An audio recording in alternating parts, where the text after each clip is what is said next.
My disappointment is immeasurable and my day is ruined. So, hey guys, welcome back to another Vanguard video. I'm not gonna lie, I'm coping so hard over these end of the lyrical reveals, but honestly, Alk, after letting it settle and thinking about it a bit, isn't that bad. There are ways to technically get extra attacks, which I will talk about in a second. But let's go over Costume Idol Alk first. We also got Myrtoa as well, which is basically a cutlass for encounter Lyrical Monsterio rad line. So first off, the first count is during your turn. If your opponent's Vanguard is grade 3 or greater, so unfortunately the whole power of this count is lost to your opponent being grade 3 or greater, so this won't be active unless you went second, and on your first grade 3 turn you won't be getting the power to your front row, which is quite unfortunate. If you have a card in your soul with the same name as this card, all your front row units get +5, and Alk basically rerides, kind of similar to Limit Break mid battle phase, so it has that reference. So you do get the +5k pretty easily, but you won't have it until after you use the end of battle skill. Then if your damage zone has 4 more cards, they get another +5 for a total of +10. So when you go second, you'll have +10. Then on Persona Ride, you'll have double Persona Ride. Kind of similar to Vert, and Alk looks a little bit better than Vert because you have the second auto Vanguard Circle. At the end of the battle, this unit attacked. If this unit was not placed this battle phase, so specifically Alk, you cost counter +1, choose up to 1 card with the same name as this card for your hand, ride it as stand, and it gets drive -1 until end of turn. So you get an extra drive as opposed to Vert, kind of similar to like Sybil's bad numbers going first, but of course you have Lyrical Pile and other things that could really help. And you do have rears that get power going first, but unfortunately, again, you don't get that front row power. So this will easily set up your, +5k power when your opponent's grade 3 or greater to your front row units. And, it also gets you the extra drive, especially going first, because that isn't locked to your opponent's grade, thankfully. So you kind of get to do 3 drives, kind of very similar to Sybil's numbers. And, getting the 3 drives, except, you don't need to use an order like Sybil. So going first, at least you still get to do 3 drives, which is pretty nice. Then auto Vanguard Circle once per turn when it attacks. If this unit was placed this battle phase, you choose one of your rear guards, return it to your hand, choose up to 1 card from your hand, call it to Rear Guard Circle. Really nice, it doesn't have to call it to the same column. At the end of that turn, choose up to 1 card with the same card name as the unit from your soul and put it into your hand. So it basically sets up your Persona Ride for the next turn, and it's very easy to find additional Alks. So you have that Persona Ride and then the copy to, ride for the skill. So it basically kind of really makes sure that you have your Alks cycled, and the other cards, the support rears that we got just revealed in the stream, help set that up as well. So, Alk isn't that bad. I really hate that the first power, at least they could have made the, second Limit Break effect tied to grade 3, but, literally all the power to front row units is tied to your opponent grade 3 or greater, so your going first turn isn't awful, but you don't exactly have great numbers hitting over defensives, which I think might hurt the deck a bit, but of course you still have, French Heads, your usual Lyrical Pile, that could really help those numbers, and there are rears that get +5 that we got in this, which aren't the greatest, but they're not bad. And then, of course, we also have Myrtoa to talk about as well to help the deck, at least in terms of hand and early aggression, as well as really hit those numbers turn 3. And, of course, always find those extra Alks for the reride, CB1 reride skill, get the -1 drive, and get that extra swing. Because, if you don't find the extra Alks somehow, you have the ride line to check top, as well as your other support rears, then you don't really get to really play the game. You're losing out on all of your skills pretty much. Anyways, the cards to talk about are Flirty, and this is basically pointed out to me from Click1014, the Mr. Famous, maybe Hawaiian person himself. So, auto Rear Guard Circle, when your other rear is returned to hand by your grade 3 or greater Vanguard's ability, you cost counter +1, put this unit to soul, draw a card, choose the 1 grade 3 from your hand, and call it to an open rear. So you can reset the other column, and you're going to be resetting into this new grade 2 that we'll look at in a second after the Myrtoa. But basically, you'll reset that, and then this will reset your other column because you can essentially call over. You just do have to keep in mind that this card does have to call to an open rear circle, as opposed to Alk and the new grade 2, which can call wherever. But there is also Eshma, which is a Flamgram card, which you could technically set up. This takes 7 energy though, because you'll have to call the grade 2, then reset it off Eshna to the back row, and then call a Flamgram out of deck to basically have that 6 attack, because you're basically doing rear, van, reset rear, and then we're theorycrafting the 6 attack for another rear reset. But on Persona Ride turns, your numbers are decent, kind of DivineZ era, but not the greatest. You'll be hitting 43-ish, a little bit smaller on the first swings because you really have to get that power built up from Alk. But it's pretty easy to get the Alk set up in Soul and find them all because you have a lot of check top for the Alks. So I think overall Alk is looking like one of the stronger encounters. I think Coral is still quite lacking right now. Labrador is probably fine. Pacifica is also fine, and I'm pretty sure that's it. I might be forgetting. Oh, Vert as well. I think Vert is definitely definitely needs a lot of help. Definitely the worst encounter by far. But yeah, on the like encounter tier list, Alk is probably up there with Pacifica and with Labrador. Labrador hasn't really gotten anything new in a while, but you know they have.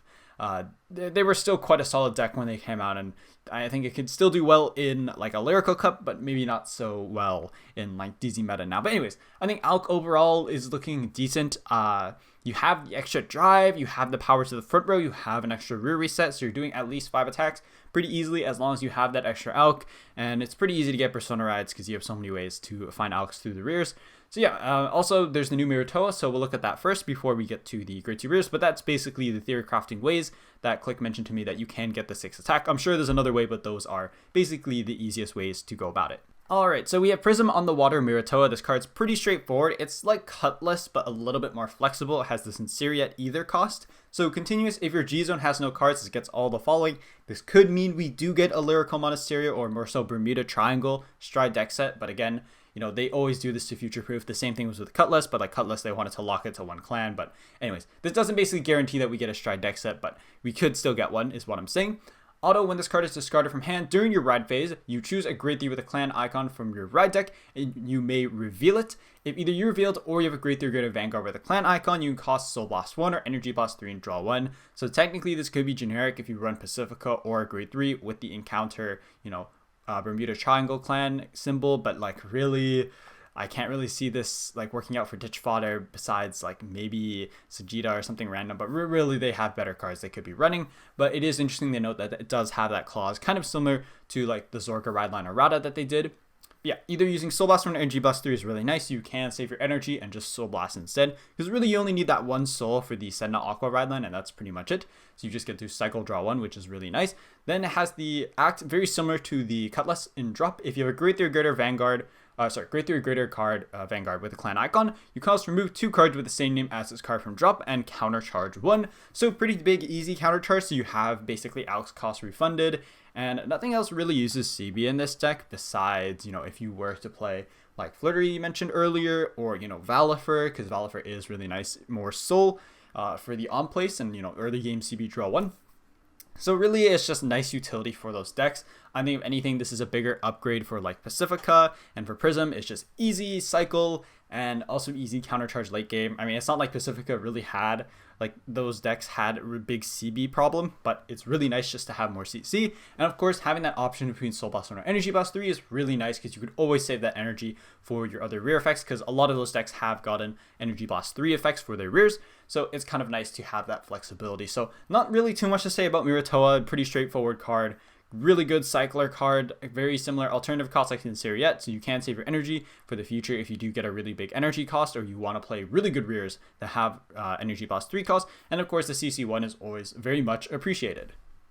Alright, so now for the Out Grade 2, I still can't believe this is a triple rare. We have Ring My Bell Croshe, so auto. When placed on rearguard circled by the ability of your grade 3 greater Vanguard with Alk in its card name, it gets plus 10k until end of turn, not locked by opponent's grade, so that's really nice. Then you can cost Energy Blast 3, choose one of your other rears in the same column as this unit, return it to your hand, choose a card from your hand, call it to an open rearguard circle in the same column as this unit. So this is how you would theoretically reset a column if you did have something else, you know, that had a rear on place effect, such as the Flamegram effect.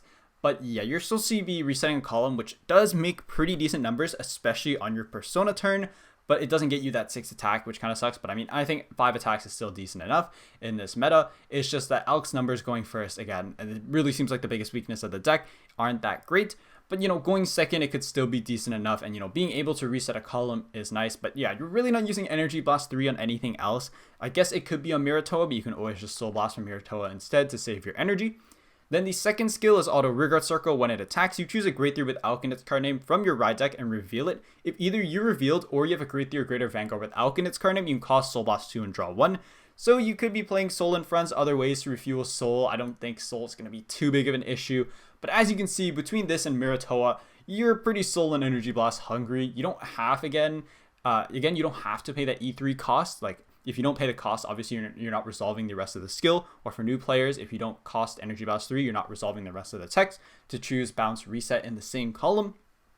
But, you know, you still are pretty soul hungry because you do want to save your energy if you're playing that alternative cost for Myrtoa when ditching for ride deck to Soul Blast. So I think this rear is really good, and I just really didn't, it just really didn't speak to me as a triple rare when I first read it. I was like, what? This is a triple rare? Like, it's not a terrible card at all. It's just like, wow, this is a triple rare for Alk. Like, I was just expecting a lot more. But I mean, plus 10 is pretty big. When you combine that with Alk's power, when you go second or when your opponent's grade 3, it'll be hitting like pretty easy magic numbers with a booster. And being able to reset a booster does make a pretty big difference in terms of guarding. Obviously, if you have a 13k or bigger booster, that is going to be, you know, an extra 15k shield on your opponent's hand, or if it's 8k booster, extra 10. So, you know, you are still hitting decent number of thresholds. And of course, the Soul Blast 2 draw 1 is really nice. I think there's a lot of easy ways to mitigate early Soul. Again, you got Soul in fronts, Valifer. There's a lot of options you can look at in Lyrical Monsterio. But I think overall, this rear does seem a little bit underwhelming for a triple rare, just because I really thought they were going to give Alk a lot more. But I mean, overall, if you just look at this and this rear for Alk and the Vanguard itself, it honestly looks okay. Not really up to par or what you would expect for, you know, DivineZ 2025. Like, we are going into basically new DivineZ season once we hit set 12, and then probably whatever the new season is after that, or if we go into DZ-13. So yeah, I was just expecting a lot more for Alk, especially as the newest encounter. So that's why I was expecting really more from this triple rare. But honestly, just an okay card, nothing crazy, but still has pretty decent utility and is kind of a way that you could enable, again, with the really big cheese with Eshma to call a Flamegram and kind of enable that extra attack. Alright, so next up are the double rares. We have Craft Wreath Kurorone, or Kurorone. We have Continuous Rearguard Circle, Guardian Circle. If your Vanguard is a mermaid, it gets plus 5k power and plus 5k shield, also active during your opponent's turn. So technically generic, but it doesn't gain intercept like the Festival grade 3, which kind of sucks. Then Act and Drop. If you have a grade 3 or greater Vanguard with Alk in its card name and a card with the same name as this card has not been bound this turn, you cost bind this card, so it's kind of not exactly hard worded once per turn, but basically is. When you look at the top 7 cards of your deck, choose up to one grade 3 or greater card with Alk in its card name, reveal it, put it in your hand, and shuffle your deck. If you did not reveal, Soul Charge 1, so free Soul Charge 1 if you whiff. If not, you're getting a free Alk, which is really nice. You have extra fodder for Persona Ride and for the Battle Phase effect, because you're basically CB1 giving up one hand card to do one drive, which I guess doesn't feel the greatest when I think about it that way, because you're kind of minusing one because you still had to pay that CB cost. But I mean, the extra drive could still be big. But anyways, the point is this is more extra free filter, and it is more ditch fodder on top of Myrtoa in the deck, because you can easily, you know, just pitch this one riding up, use that effect once you hit grade 3 and just hit the Alk, and if not, you get that free Soul Charge 1. It's more soul for your, you know, Soul Blast 2 on the triple rare to draw 1. So overall, pretty simple card, not too much to say, and you know, that plus 5k power, plus 5k shield does matter for when you go first, because that isn't tied to anything else. Okay, so the other double rare that I got, yes, there's 2 double rares and the triple rare we looked at. We have Exploring New Frontiers, Sereia. So Continuous Rearguard Circle. If your Vanguard was placed by a card ability this turn, this unit gets plus 5k. So when you reset this off the grade 2, it'll be a 13k booster, making pretty nice numbers. Then Auto Rearguard Circle at the end of the battle that this unit boosted if you Persona Rode this turn. So unfortunately, I really hate that they are continuing this pattern for Lyrical, where you basically have not even secondary, but like the first part of the skill locked up Persona Ride. But anyways, end of battle boosted if you Persona Rode this turn, cost counter plus 1, and retire this unit. Choose a card with Alk in its card name for your solar drop and put it into your hand. This, of course, also is not like worded like the other cards where it's once per turn. I mean, once per turns are once per turn per cards in Vanguard anyways. But yeah, you could use this multiple times and burn a bunch of CB to recycle a bunch of Alks. But again, the end of turn skill for Alk will already salvage you 1 Alk from Soul. So you basically just want to salvage 1 and drop into your hand. And of course, it could just be more 0 shields. But usually you would prefer to cycle draw 1. But anyways, the point is that you get 1 off this skill and then 1 from Soul from Alk's ability when you ride during the battle phase. So on the following turn, you'll have Persona Ride plus the battle phase Alk to ride from hand. So really, really nice setup. I like looking at it again, there's nothing crazy about these cards, especially because I really thought they were gonna buff Alk a little bit harder, but at least she still has a reference for Limit Break. But yeah, that pretty much does it for the reveals. I think overall the cards are a bit disappointing, especially if you are a big Alk fan. I don't think the deck will really be unplayable, but I'm not going to pretend like I'm hiding my disappointment in how like a little bit underwhelming these cards are, especially when you look at power going first. Like, at least this booster is really, really nice, as well as the grade 2. Like, 10k and bigger is really good. You won't have any power going first because you are doing basically 5 swings because the Alk and rear reset. And really, it doesn't cost that much counterblast, and even then, as long as you have like 1 or 2 counterblasts, you have easy countercharge off Myrtoa if you pitch those early. So Myrtoa definitely does help, not necessarily patch up weaknesses of the deck, but really make it look a lot more cohesive, because that card is really, really good, obviously, for the encounter decks. Alright, that pretty much does it. Next Thursday, we're from DZ-LBT02. We have 3 cards, including an Estacion triple rare support. So that looks like that's what the grade 1 is. It looks like a new seasonal dragon, so that looks really sick. I hope Estacion gets something really good, because when we saw Virgilia get that 1 rewrite form, it was really insane. But again, no confirmation of a new rewrite form for Estacion. All we know is that it's this grade 1 is the triple rare. We can't see the code. And there's a new PR for Youthquake, which is really good sign for Dark States, because we know all the Youthquake promos have been really good. Arguably, you could say Blazing Warcry wasn't that good, but it was still used in a lot of generic lists, even used in Overlord to cheese the OG Overlord for dope before we had Scarlet Flamme.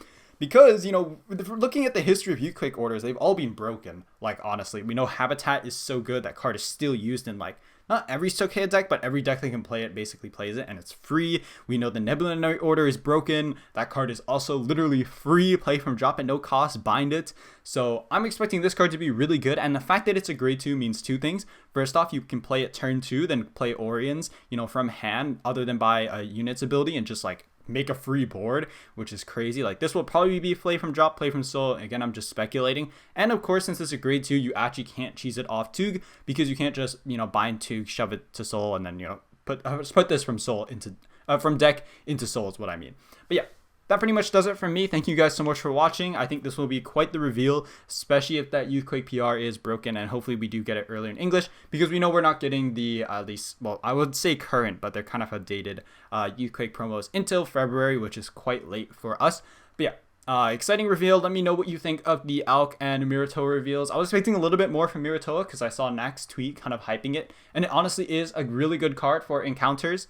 But I don't think it's necessarily really saving any of them, honestly. I think, again, like my tier list, my theoretical tier list of what I said before, the encounters still kind of stands. And I think Alk does look decent, but not exactly great. I really was expecting more from this reveal. But yeah, we basically have, what, Ballista, Coral next week. So those should be pretty interesting, or hopefully reveal something. So I might do a video on that, or maybe just combine them for Tuesday, Thursday. I'll see. But yeah, that's enough yapping from me. Thank you guys so much for watching, and I'll see you in another Vanguard video.